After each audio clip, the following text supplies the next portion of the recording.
자, 오늘 우리가 살펴보게 될 본문은 예루살렘에 올라가게 된 사도 바울이 유대인들의 소동으로 인해서 그 어려움을 당하게 되자 로마 장교 천부장의 도움으로 이 사내들인 공회에서 증언할 수 있는 기회를 가지게 된 장면을 기록하고 있습니다. 사내들인 공회는 사도 바울과 관련이 깊은 유대의 최고 의결 기관입니다. 한때는 예수 믿는 사람들을 잡아 가두기 위해서 이 사도 바울에게 권한을 부여해 준 곳이 사내들인 공회인데, 지금은 사도 바울이 죄인의 모습으로 공회원들 앞에서 재판을 받는 장면을 볼 수가 있습니다. 사도 바울은 무엇을 변론하려 할까요?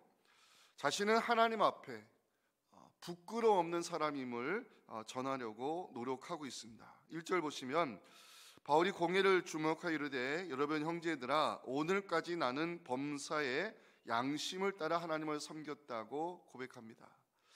사도 바울이 이 말을 하니까 반응이 나옵니다. 대제사장 아나니아가 바울 곁에 있는 사람들에게 그 입을 치라 이렇게 명하는 장면을 2절에서 볼 수가 있습니다. 대제사장 아나니아가 바울 곁에 서 있는 사람들에게 그 입을 치라 명했습니다. 아나니아는 왜 사도 바울의 변론을 들어보려 하지 않고 이런 반응을 보일까요? 사도 바울은 이미 배신자로 낙인을 찍힘을 당하였기 때문입니다. 유대인의 옷을 벗어버리고 그리스도인의 옷을 입어버린 사도 바울, 율법을 버리고 복음을 전하고 있는 사도 바울, 아나니아의 눈에 사도 바울은 배신자로 보일 수밖에 없었을 것입니다. 그 입을 치라 말하는 대제사장을 향해 사도 바울은 또 어떤 말을 할까요? 3절 보시기 바랍니다. 바울이 말합니다. 회칠한 담이여, 하나님이 너를 치시리로다. 네가 나를 율법대로 심판하는 동안 앉아서 율법을 어기고 나를 치라느냐. 맞받아쳤습니다. 사도 바울은 쉽게 물러서지 않았어요. 유대 공동체에서 막강한 힘과 권력을 가진 대제사장 앞에서 이런 말을 한다는 것은 사실 쉬운 반응은 아닙니다. 이 말 때문에 이 사내들인 공회원들의 이 사도 바울을 향한 적개심이 아마 불이 붙었을 것입니다. 상황이 위험하게 흘러가고 있다는 사실을 알게 된 사도 바울, 지혜를 발휘하기 시작하는데, 공회원들의 그 구성원들의 특징을 이용해서 위기를 모면하는 이 사도 바울의 지혜로운 모습이 6절에 나오고 있습니다. 바울이 그중 일부는 사두개인이요 다른 일부는 바리새인인 줄 알고 공회에서 외쳐 이르되, 여러분 형제들아, 나는 바리새인이요 또 바리새인의 아들이라. 죽은 자의 소망 곧 부활로 말미암아 내가 신문을 받고 있다고 외쳤습니다. 사내들인 공회는 유대 사회 내에서 최고 의결 기관이기 때문에 우리나라로 따지면 국회와 같습니다. 우리나라 국회도 여당과 야당으로 구성이 되어 있잖아요. 사내들인 공회도 비슷한 구조를 가지고 있습니다. 정통 보수 신앙을 유지하고 있는 바리새인들이 여당인데 구성원들이 많았고, 이 로마와 친분 관계를 유지하던 사두개인과는 이 야당으로 수가 적었습니다. 근데 문제는 두 집단이 믿는 바가 달랐다는 것입니다. 여당인 바리새인은 부활과 천사와 이 영혼이 있다는 것을 믿었습니다. 부활과 천사의 존재와 영혼이 믿었던 것이 바로 여당인 바리새인들의 신앙입니다. 근데 야당인 이 소수파 사두개인은 부활, 천사의 존재, 영혼에 대한 것을 인정하지 않았습니다. 어떻게 보면 이 바리새인과 이 사두개인들 두 집단은 물과 기름같이 서로 섞일 수 없는 상층된 집단이라 말할 수 있습니다. 사도 바울은 이것을 잘 알고 있었기 때문에 부활을 믿고 있는 바리새인들 향해서 나는 바리새인의 아들이요 예수의 부활을 증거하는 문제로 이 자리에서 신문을 받고 있다고 외쳤습니다. 그러자 바리새인들이 움직이기 시작합니다. 9절 보실까요? 크게 떠들새 바리새인 편에서 몇 서기관이 일어나 다투어 이르되, 우리가 이 사람을 보니 악한 것이 없도다. 혹 영이나 혹 천사가 그에게 말하였으면 어찌하겠느냐 하면서 바리새인 중에 몇 사람이 이 사도 바울을 변론하기 시작합니다. 결국 사내들인 공회는 사도 바울의 문제를 다룰 수가 없게 되었습니다. 그러자 유대인들 가운데 사도 바울을 죽이지 않고는 먹지도 마시지도 않겠다 결맹한 이 40명의 사람들이 음모를 꾸기 시작했습니다. 사도 바울의 인생에 큰 위기가 찾아온 것입니다. 자, 오늘 이 말씀을 통해서 우리가 어떤 메시지를 나눠야 될까? 오늘 설교 제목을 담대하라 이렇게 정하고 말씀을 준비했는데 이 말씀이 우리 모두에게 은혜가 됐으면 좋겠습니다. 첫째 메시지입니다. 함께 읽어봅니다. 시작. 신앙의 양심을 따라 하나님을 섬길 때 우리는 담대할 수 있다고 본문의 첫 번째 메시지를 전합니다. 사도 바울은 이 산헤드린 공회가 막강한 힘과 권력을 가진 기관이라는 것을 알고 있는 사람이었습니다. 왜냐? 죄 없는 예수님을 어떻게 하든지 죄를 만들어 십자가에 죽인 사람들이 산헤드린 공회원이기 때문입니다. 산헤드린 공회는 없는지라도 만들어낼 수 있다는 사실을 사도 바울은 알고 있었습니다. 그 앞에서 어떤 변론을 하느냐에 따라 생사가 갈릴 수 있기 때문에 사도 바울의 첫 마디는 굉장히 중요했습니다. 1절 함께 읽겠습니다. 시작. 바울이 공회를 주목하여 이르되 여러분 형제들아 오늘까지 나는 범사의 양심을 따라 하나님을 섬겼다고 이야기합니다. 이것이 사도 바울이 산헤드린 공회 앞에서 전했던 첫 마디입니다. 산헤드린 공회 앞에서도 사도 바울이 담대할 수 있었던 이유가 있습니다. 신앙의 양심을 따라 부끄럼 없이 하나님을 섬겨왔기 때문입니다. 사도 바울이 하나님 앞에 부끄럽지 않은 신앙을 가지고 살 수 있었던 이유가 뭘까? 오늘 두 가지를 함께 생각해 봤으면 좋겠습니다.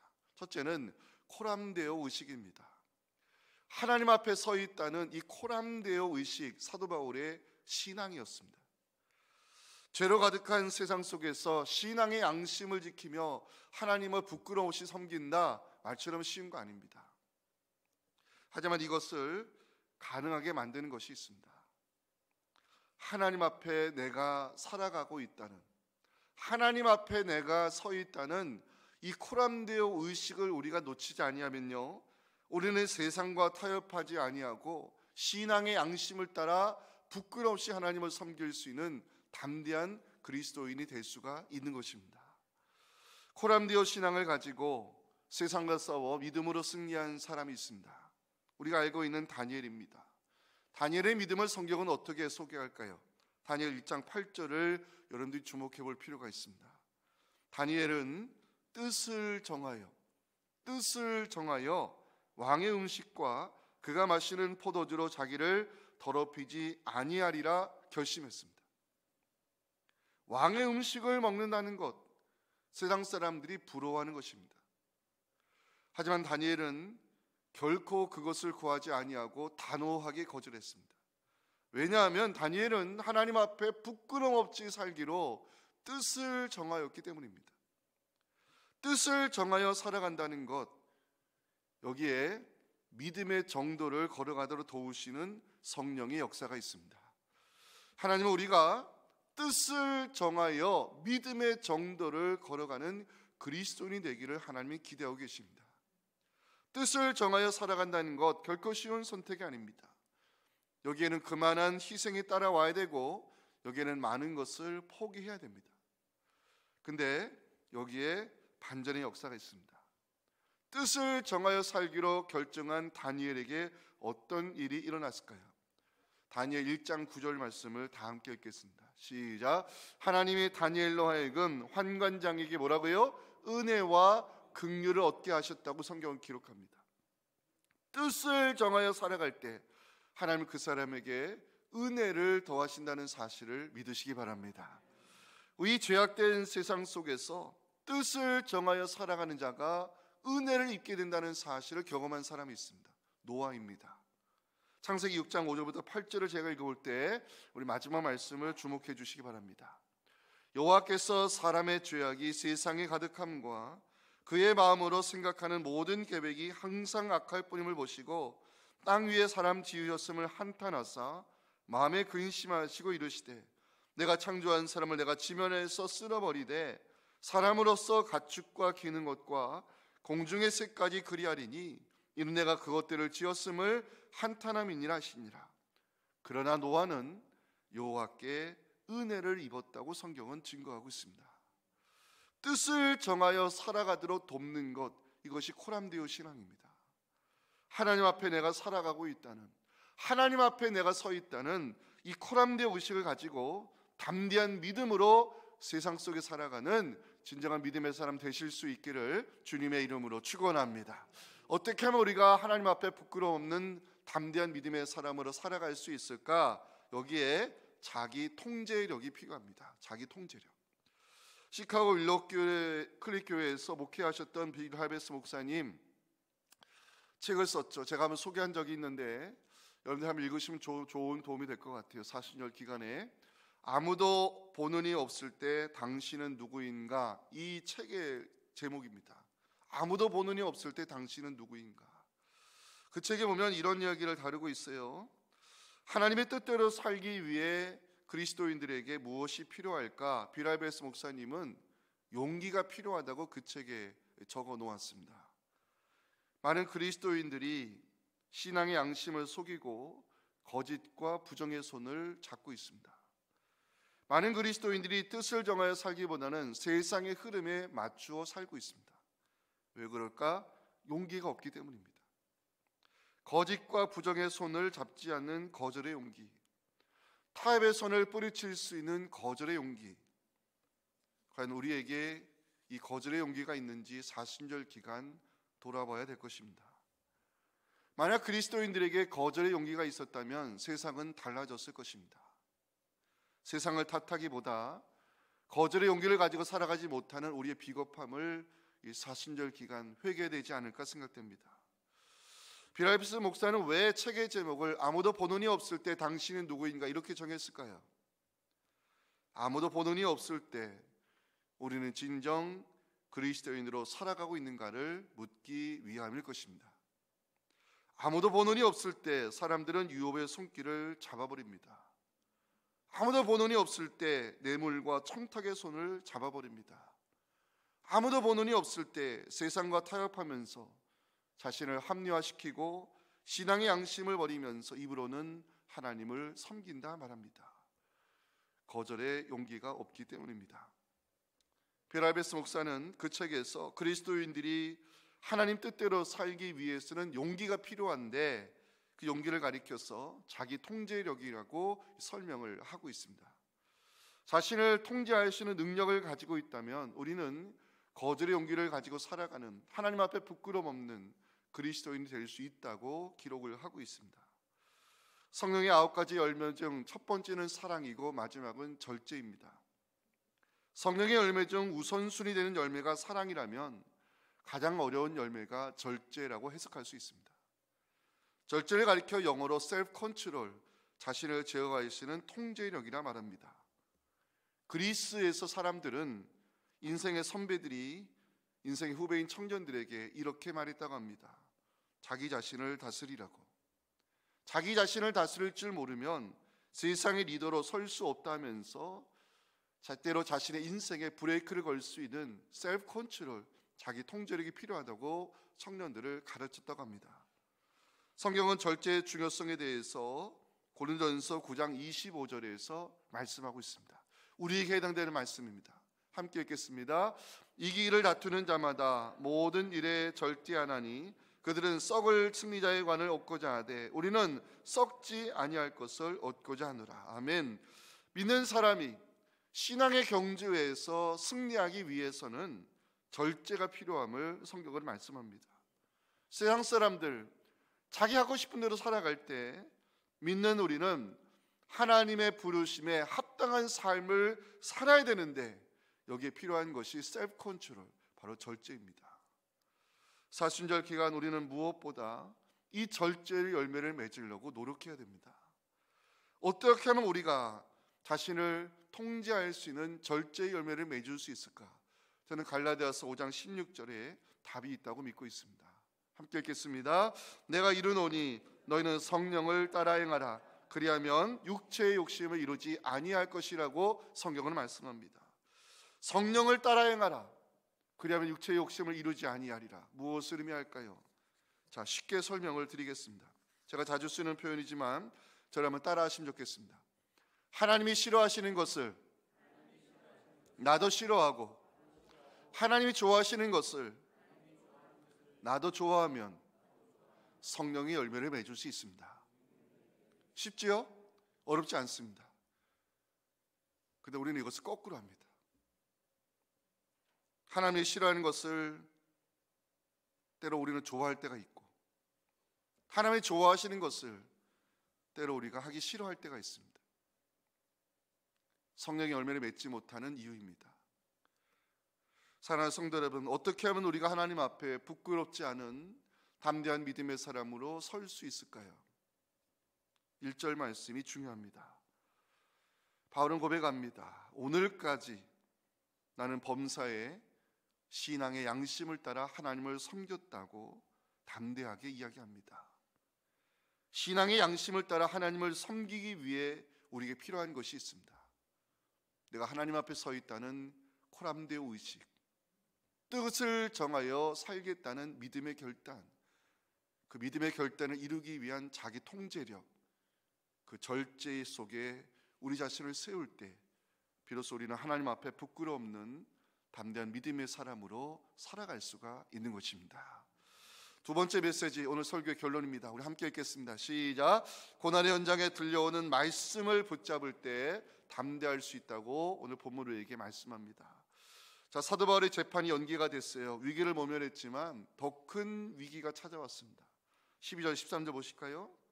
날이 새며 유대인들이 당을 지어 맹세합니다. 바울을 죽이기 전에는 먹지도 아니하고 마시지도 아니하겠다.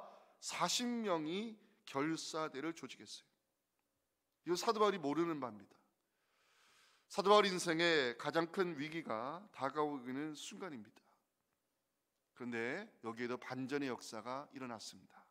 11절 말씀을 우리 같이 한번 읽을 필요가 있습니다. 시작. 그날 밤에 주께서 바울 곁에 서서 이르시되 담대하라. 네가 예루살렘에서 나를 증언한 것 같이 로마에서도 증언하여야 하리라. 하나님 말씀했습니다. 표시해 주시면 좋겠어요. 시편 갖고 계시면 그날 밤에 주께서 언제 나타나셨다고요? 그날 밤에 나타나셨습니다. 그날 밤에 무엇을 의미할까요? 사도 바울이 재판을 마치지 못하고 미결수로 갇힌 밤이었습니다. 사도 바울을 죽이려 결사한 유대인 40명이 칼을 들고 기다리던 밤이었습니다.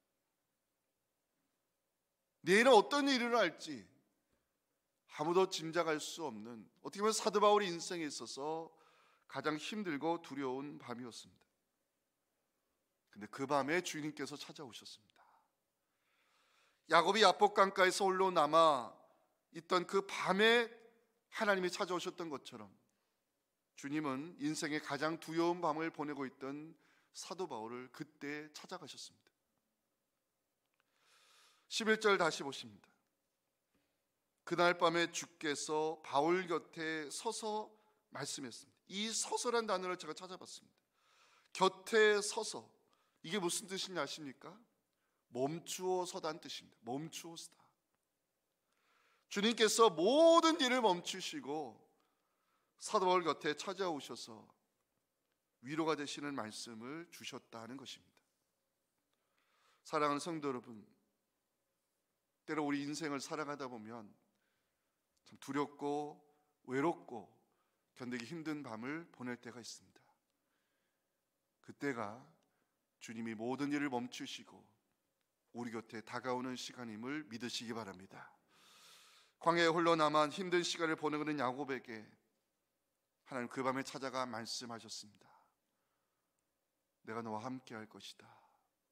네가 어디로 가든지 내가 너를 지켜줄 것이다. 내가 네게 허락한 것을 다 이루기까지 너를 떠나지 아니하리라. 하나님 말씀했습니다. 야곱의 인생 가운데 찾아오신 하나님이 지금도 우리 곁에서 말씀하십니다. 내가 너와 함께 할 것이라고. 네가 어디로 가든지 내가 너를 지켜줄 것이라고. 내가 네게 허락한 것을 다 이루기까지 너를 떠나지 아니할 것인 하나님이 지금 우리 곁에 계심을 믿으시기 바랍니다. 사도 바울 인생 가운데 가장 두렵고 힘든 시간에 하나님은 찾아와 말씀하셨습니다. 담대하라고. 담대하라고.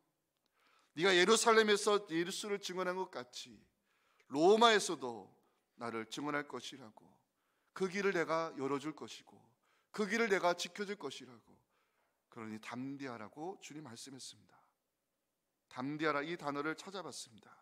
헬라어로 용기를 내라, 안심하라, 이런 의미를 가지고 있습니다.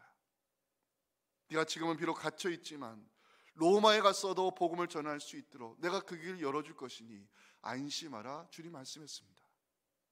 너를 해하고자 하는 유대인들이 40명이나 칼을 들고 기다리고 있지만 누구도 너를 해치지 못하도록 내가 너를 지켜줄 것이니 용기를 내라, 주님 말씀했습니다. 사도 바울이 로마에 가서 재판을 받기 위해 배를 타고 갔습니다. 배를 타고 가던 중 유라굴로 광풍을 만나게 되어 배가 거의 깨지게 되는 위기의 순간을 맞이했습니다. 그 어려운 상황에서 사도 바울은 사람들에게 외쳤습니다. 무엇을 외쳤을까요? 사도는 27장 23절부터 25절 말씀을 우리 다 함께 읽겠습니다. 시작.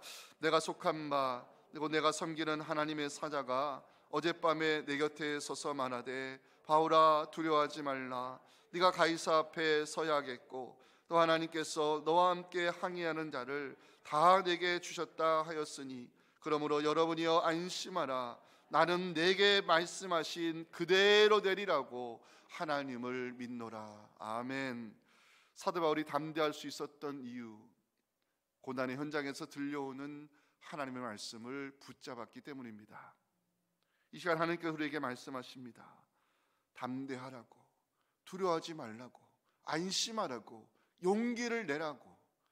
내가 너의 앞길을 열어줄 것이며 내가 그 길을 갈 수 있도록 내가 너를 지켜줄 것이니 담대하라고 하나님 말씀합니다.